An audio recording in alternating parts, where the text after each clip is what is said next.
आपके आशीर्वाद से कांग्रेस की सरकार बनी। मैं धन्यवाद करना चाहूँगा इस मंच के माध्यम से, राजीव शुक्ला जी हमारे इंचार्ज थे और जिस प्रकार से राजीव शुक्ला जी ने, श्रीमती प्रियंका गांधी जी ने और राहुल गांधी जी ने जिस प्रकार ताबड़तोड़ रैलियां हिमाचल प्रदेश में की, उनके आशीर्वाद से हिमाचल की जनता ने कांग्रेस को सरकार बनाने का मौका दिया। 11 दिसंबर 2022 को जब मैंने मुख्यमंत्री के पद की शपथ ली, 40 साल का मैंने अपने राजनीतिक जीवन में संघर्ष किया। जिस भी यौवन काल में मैं गया, चाहे वो छात्र जीवन था, चाहे वो युवा कांग्रेस थी, चाहे प्रदेश कांग्रेस था, चाहे काउंसलर का जीवन था, कांग्रेस पार्टी ने हमेशा मुझे महत्वपूर्ण पदों से नवाजा। और 11 दिसंबर 2022 को आप जैसे परिवार से निकला एक आम व्यक्ति, जिसके परिवार में कोई राजनीति की ABCD नहीं जानता था, एक किसान, एक कर्मचारी का बेटा, जब मुख्यमंत्री की पद की शपथ ऐतिहासिक रिज मैदान से लेता है, उस दिन उसके मन में एक भावना थी कि हम आने वाले समय में हिमाचल प्रदेश को आत्मनिर्भर बनाएंगे। ये 2 साल का कोई जश्न नहीं है, ये एक समारोह है।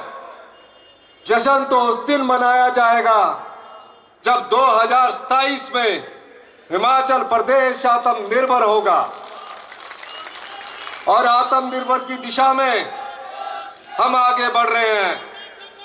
इन 2 साल के कार्यकाल में क्या कांग्रेस पार्टी ने किया और क्या भारतीय जनता पार्टी ने कांग्रेस पार्टी के सरकार के साथ राजनीतिक प्रतिशोध के साथ किया।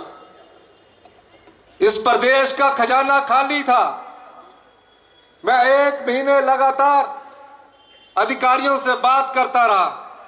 1 महीने का खर्चा चलाने के लिए इस प्रदेश के पास मात्र कुछ ही धन बचा हुआ था।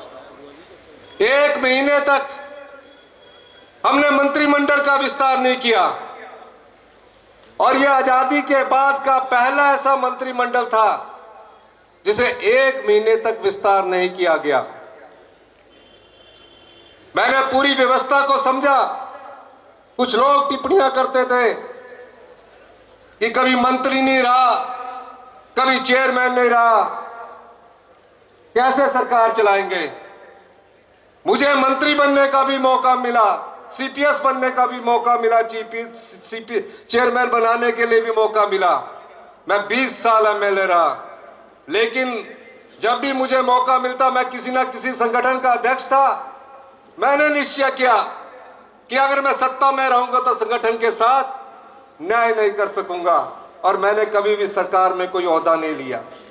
और उस महान कांग्रेस पार्टी ने, माननीय श्री राहुल गांधी जी ने, श्रीमती प्रियंका गांधी जी ने, श्री सोनिया गांधी जी ने, खड़गे जी ने और माननीय श्री राजीव शुक्ला जी ने मुझे 11 दिसंबर 2022 को मुख्यमंत्री बनने का मौका दिया।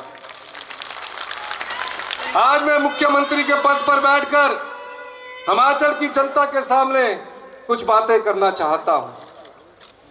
जिस प्रदेश का आर्थिक खजाना खाली हो, जहां कर्ज की लिमिट को सीमित कर दिया जाए, हमने उस चीज की कभी परवाह नहीं की। कैबिनेट का विस्तार होता है,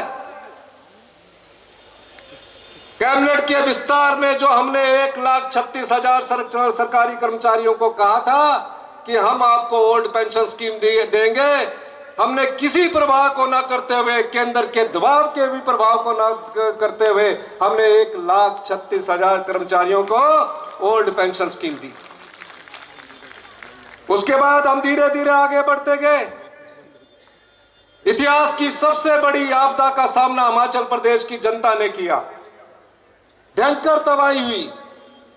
तबाही का ऐसा मंजर था कि हर जगह त्राहिमाम मचा हुआ था। 8 अगस्त को मैं कुल्लू पहुंचता हूं। कुल्लू पूरा डिस्ट्रिक्ट कट चुका था। मेरी साथी सुंदर ठाकुर और भुवनेश कौर जी से बात हुई। पिछले 2 दिन से बिजली नहीं है, पीने की पानी की योजनाएं सब बह गई है। सभी मंत्रिमंडल के सदस्यों को कुल्लू बुलाया गया, हम सड़कों पर खड़े रहे और पहली बार 48 घंटे के भीतर बिजली, पानी और सड़क को टेम्परेरी तौर पर जोड़ा गया। 75,000 पर्यटक फंसे हुए थे, उन पर्यटकों को कैसे निकालना है? सड़कें नहीं है। दूरसंचार विभाग पूरी तरह से नष्ट हो चुका था। एम्बेसी से फोन आ रहे थे, पूरे दिल्ली से फोन आ रहे थे। हम दिन रात वहां काम करते रहे। 75,000 पर्यटकों को हमने सुरक्षित पहुंचाया, खाने पीने का पूरा इंतजाम किया। एक बड़ी घटना होने जा रही थी। चंद्रताल में एयरफोर्स के लोगों ने मना कर दिया, फर्स्ट सॉर्टी लेकर आए कि वहां ना तो लैंडिंग की फैसिलिटीज है। मैं फर्स्ट सॉर्टी के जो चंद्रताल में फंसे हुए पर्यटक थे उनकी अगुवाई में खड़ा हुआ था। जब एयरफोर्स के लोगों ने इनएबिलिटी शो की, मुझे बड़ा दुख हुआ। 295 पर्यटक देश विदेश के वहां चंद्रताल में फंसे हुए थे। मैं जगत सिंह नेगी जी और संजय अवस्थी जी का धन्यवाद करना चाहता हूं। ये मेरे साथ हेलीकॉप्टर में गए, कहा हम लाएंगे। एक सैटेलाइट फोन था, ये रात को 4 से 6 फुट बर्फ काटकर 295 पर्यटकों के पास पहुंचे। रात को 2 बजे सैटेलाइट फोन से मुझे फोन करते हैं। मैंने कहा रात को चलिए, उन्होंने कहा रात को चलना खतरे से खा लेनी है, सुबह चलेंगे। सुबह 4 बजे 295 पर्यटकों को लौसर पहुंचाया। एक भी व्यक्ति को आंच नहीं आने दी। एक दिन की दूरी हो जाती, देरी हो जाती तो कोई घटना घट जाती थी।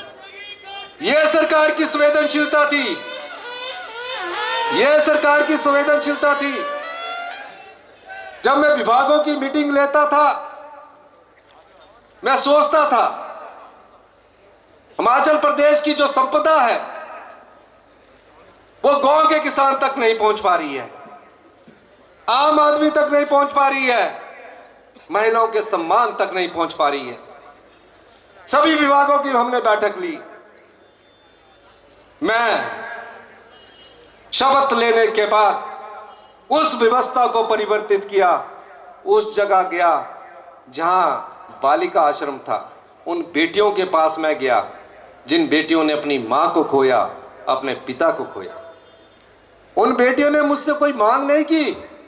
उनके हॉस्टल में गया, उनके खाने की रसोई में गया। आकर मैंने पहला निर्देश चीफ सेक्रेटरी साहब को यह दिया कि हमें अपनी संपदा का कुछ भाग, जो बच्चे अपनी मां को खो चुके, अपने पिता को खो चुके हैं, उन्हें भी देना है। और उन्हें हिमाचल प्रदेश ने हिंदुस्तान का पहला ऐसा कानून बनाया, उन्हें चिल्ड्रन ऑफ द स्टेट का दर्जा दिया। यह संवेदनशीलता सरकार की थी। इसके बाद आपदा में 22,000 घर नष्ट हो गए, 23,000 घर नष्ट हो गए। प्रधानमंत्री आवास योजना के तहत 1.5 लाख रुपया मिलता था। कोई ऐसा क्षेत्र नहीं होगा जहां मैं खुद नहीं गया। उन परिवारों के बीच में गया, उन परिवारों के आंसू को मैंने देखा। मैंने कहा हमारी सरकार आपके आंसू पहुंचेगी। अधिकारियों से बात हुई, कहा इसके लिए नियम बदलने पड़ेंगे। 1.5 लाख से ज्यादा हम प्रधानमंत्री आवास योजना या हमारी हिमाचल प्रदेश की आवास योजना के अंतर्गत हम नहीं दे सकते। मैंने कहा मैं जानता हूं हिमाचल प्रदेश में एक घर बड़ी मुश्किल से बनता है। दिन रात की मेहनत की कमाई उस मकान बनाने में लग जाती है या बच्चों की पढ़ाई में लग जाती है। ऐसे परिवार मिले जो मेरे साथ लिपट कर रोने लगे कि हम शाम को इकट्ठे बैठकर खाना खा रहे थे, पता लगा कि पहाड़ गिर रहा है, हम दौड़कर अपनी जान बचाकर वापिस आए। हमारे पास पीने के पानी का गिलास तक नहीं बचा और स्कूल के बच्चों की किताबें तक नहीं बची। इन परिवारों को बसाने का जिम्मा भी हिमाचल प्रदेश की सरकार का था। हमने उस जिम्मेदारी के लिए अपना आपदा राहत पैकेज 4500 करोड़ का दिया। केंद्र सरकार से हम अनुरोध करते रहे, हमें आज तक कोई भी स्पेशल रिलीफ पैकेज नहीं मिला है। यही नहीं, आपदा के बाद राहत के लिए टीमें केंद्र सरकार की आई। केंद्र सरकार की टीमों ने आपदा के बाद राहत की बात कही, लेकिन आज तक भी वो आपदा की 1 साल बीत जाने के बाद भी जो पीडीए में हमें मिलना चाहिए था वो अभी तक नहीं मिला। फिर भी हम उन चुनौतियों का सामना करते रहे और हम धीरे धीरे प्रदेश की अर्थव्यवस्था को पटड़ी पर ला रहे थे कि एक राजनीतिक चुनौती हमारे सामने आई। वो राजनीतिक चुनौती राज्यसभा के चुनाव में कांग्रेस के 6 विधायक कांग्रेस पार्टी को छोड़कर भारतीय जनता पार्टी में राज्यसभा के पक्ष में वोट डाल गए। मैं जानता हूं उस समय, और कुलदीप पठानिया जी भी यहां बैठे हैं, ये जानते हैं, जयराम ठाकुर जी विधानसभा में कहते अब इस सरकार को भगवान में नहीं बचा सकता। सवेरे ही 7 बजे गवर्नर साहब के पास चले गए, दर्जी को कोट पैंट करने का ऑर्डर दे दिया। अब जब जो भगवान को चुनौती देता, उसी भगवान ने और प्रदेश के देवी देवताओं ने और प्रदेश की जनता ने हमारी सरकार को बचाया। चुनाव हुए, हमने 6 टिकटें, कांग्रेस पार्टी की 6 टिकटों को हमने बांटा। एक ऐसी महिला को टिकट दिया जिसके अकाउंट में सिर्फ 23,000 रुपया था। और मैं कहना चाहता हूं, लोकसभा में 14% वोट का इंक्रीज हुआ और 6 सीटों में कांग्रेस पार्टी जीत कर आई। जो 3 सीटें भी हारी है वो 1,000, 2,000 और 3,000 के वोट से हारी है। हिमाचल की जनता ने कांग्रेस की नीतियों पर विश्वास किया और दोबारा से हमें चुनाव जिताकर भेजा। इसीलिए मैंने कहा कि हम व्यवस्था परिवर्तन से आत्मनिर्भर हिमाचल की ओर बढ़ रहे हैं। मुकेश के ट्रांसपोर्ट की बात आई, मैंने कहा मुकेश जी, आपके ट्रांसपोर्ट को 5 साल में 7,000 करोड़ रुपया दिया जाएगा। बसें कितनी है? 3,000। मैंने कहा ये लोगों की संपदा है, हमें इसको ठीक करना है। आप इलेक्ट्रिकल बसेस में जाइए। और हमने इलेक्ट्रिकल और ग्रीन हाइड्रोजन के लिए 2400 बसों का, मैंने कहा आप ऑर्डर दीजिए, हम आपको पैसा देंगे। हम कोई आर्थिक कंगाली के दौर से नहीं गुजर रहे हैं, हम व्यवस्था को सुचारू करना चाहते हैं। और आपको मैं बताऊं, कभी किसी ने यह सोचा था कि ग्रामीण अर्थव्यवस्था मजबूत होगी? कभी कोई सोच सकता था जो पशुपालक है कि गाय के दूध में 15 रुपए की बढ़ोतरी की जाएगी? जो मिल्क फेडरेशन के द्वारा 30 रुपए द्वारा खरीदा जाता था वो आज 45 रुपए के द्वारा खरीदा जा रहा है। भैंस का दूध 55 रुपए के द्वारा खरीदा जा रहा है। मैं रामपुर गया, कोई बड़ा कार्यक्रम नहीं था। रामपुर की महिलाओं से मिलकर मुझे ऐसा लगा कि जैसे सही में इन लोगों ने दूध के व्यवसाय से अपनी आजीविका का साधन बना लिया है। रोडू गया, कहा कि यहां 20,000 की 5,000 की क्षमता, 20,000 की क्षमता कीजिए। यही नहीं, गांव में लगा हुआ मनरेगा का मजदूर, मनरेगा के मजदूर को जब से मनरेगा शुरू की गई है, हमारी सरकार ने 60 रुपए की बढ़ोतरी की और 300 रुपया गांव में रहने वाली मनरेगा की मजदूर को आज हमारी सरकार की योजना के द्वारा मिल रहा है। किसान कैसे समर्थ हो, किसान की आय कैसे बढ़े? मैंने बजट में घोषणा की कि हम प्राकृतिक रूप से उगाई खेती, गोबर आधारित खेती, जिसमें मक्की और गेहूं होगा, मक्की को हम 30 रुपए किलो खरीदेंगे और गेहूं को 40 रुपए किलो खरीदेंगे, जिसका कि सफल प्रयोग हमने 30 किलो रुपए के हिसाब से 4,000 क्विंटल मक्की खरीदी है। और उस मक्की के आटे का भी हिमभोग के नाम से आज हमने यह शुभारंभ किया। अभी गेहूं भी खरीदेंगे। जब गेहूं एक 40 रुपए किलो के हिसाब से खरीदी जाएगी तो सेब और गेहूं का मूल्य एक होगा, गांव के किसान के हाथ में हमारे पैसा आएगा। कौन सा ऐसा विभाग है जहां व्यवस्था परिवर्तन नहीं हो रहा है? मैं जयराम ठाकुर जी से कहना चाहता हूं, जयराम ठाकुर जी, आपने 5 साल में हिमाचल की जनता को क्या दिया? पुलिस भर्ती पेपर लीक होता गया, आप आंखें बंद करके सोए रहे। सबॉर्डिनेशन सिलेक्शन बोर्ड में नौकरियां बिकती रही, नौकरियां बिकती रही, युवाओं के साथ धोखा होता रहा, आप आंख बंद करके सोते रहे। कोरोना काल में पीपी का घोटाला हुआ, पीपी किट का घोटाला हुआ, आपने डायरेक्टर हटा दिया, मंत्री हटा दिया, आप आंख बंद करके सोते रहे। उद्योग विभाग की हजारों बीघा जगह 1 मीटर के हिसाब से आपने बेच दी, नाम दिया कस्टमाइज पैकेज। मैं उन सब बातों से आपसे पूछना चाहता हूं कि आप उन भ्रष्टाचार के चोर दरवाजों को आपने क्यों नहीं बंद किया जहां से आप जनता की संपदा को लुटा रहे हैं? अगर हम सत्ता में आए हैं, मैं दावा कर सकता हूं, ना तो हम आपकी संपदा को लूटने देंगे, ना ही लुटाने देंगे।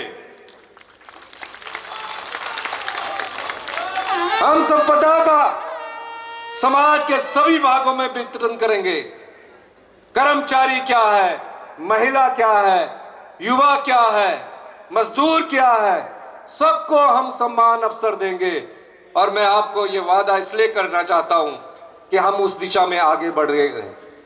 मैं सभी मंत्रिमंडल के सदस्यों का धन्यवाद करना चाहता हूं, हर्षवर्धन जी का धन्यवाद करना चाहता हूं, कुलदीप पठानिया जी का धन्यवाद करना चाहता हूं, सभी सम्मानित मंत्रियों का धन्यवाद करना चाहता हूं कि हम ने दिशा पकड़ी है, अर्थव्यवस्था पटड़ी पर आ रही है। हमने 4 दिन पेंशन को वित्तीय अनुशासन में लाने के लिए ठीक किया। देश के नेता कहते हैं कि हम पेंशन भी नहीं दे पा रहे, पे भी नहीं दे पा रहे।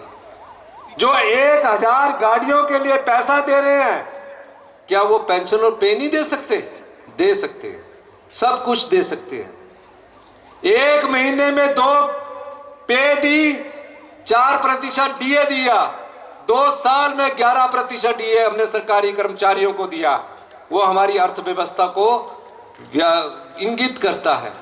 पुलिस के कर्मचारी बेचारे लगे रहते थे, 8 रुपए दिहाड़ी मिलती थी, हमने उसमें बढ़ोतरी की। 1000 रुपया की बढ़ोतरी पर मंथ के हिसाब से पुलिस कर्मचारियों के हमने 8 रुपए डाइट मनी को बढ़ा कर दिया। और मैं आपको यह भी कहना चाहता हूं, हम दिन रात आपके लिए हैं। हम चाहते हैं कि आने वाले समय का बजट ग्रामीण अर्थव्यवस्था को मजबूती का बजट होगा। कहीं कोई पैसे की कमी नहीं है, लेकिन भारतीय जनता पार्टी के झूठ का सामना आप लोगों ने जोर से करना है। झूठ जितना भी सच से टकराए, झूठ बार बार सच से टकराता है, झूठ का कई बार सामना सच से होता है, लेकिन अंत में जीत सत्य की होती है। मैं एक दिन देख रहा था, मैं दिल्ली में था, नड्डा जी बिलासपुर में एक रैली को संबोधित कर रहे थे। जगत प्रकाश नड्डा जी, बड़ी खुशी की बात है, आप भारतीय जनता पार्टी के नेशनल लीडर हैं, प्रेसिडेंट हैं। हमें खुशी होती है कि छोटे से प्रदेश से जाकर एक राष्ट्रीय पार्टी का नेता बनता है। पर दुख उस समय हुआ आपसे जब आप मंच के माध्यम से कह रहे थे कि सुक्खू जी की तो मती मारी गई है कि टॉयलेट टैक्स लगा दिया गया है। मैं नड्डा जी को कहना चाहूंगा, अपने भारतीय जनता पार्टी के पूरे एमएलओ को पूरा दिन, जैसे मुकेश जी ने कहा, 24 घंटे टॉयलेट में रखिए और अगले महीने का बिल चेक करिए। आप जैसे नेता के मुंह से यह शोभा नहीं देता था। और मैं यह भी कहना चाहता हूं, हमारी सरकार में कोई भ्रष्टाचार नहीं हुआ है। हम आने वाले समय में आने वाले 3 साल में 2027 के हम अप्रैल महीने में जश्न मनाएंगे। मैं बार बार कहता हूं कि हम सत्ता में सत्ता सुख के लिए नहीं आए हैं। मैं कोई बड़ी बड़ी गाड़ियों में घूमने के लिए नहीं आया हूं। आप देखते हैं आज भी मैं ईवी व्हीकल पर चलता हूं। हम सत्ता में व्यवस्था परिवर्तन करने के लिए आए हैं। शिक्षा के क्षेत्र का हाल देख लीजिए। आज शिक्षा के क्षेत्र में अगर गुणात्मक शिक्षा के क्षेत्र की बात कर ली जाए तो हिमाचल प्रदेश 21वें स्थान पर पहुंच चुका है। हम और शिक्षा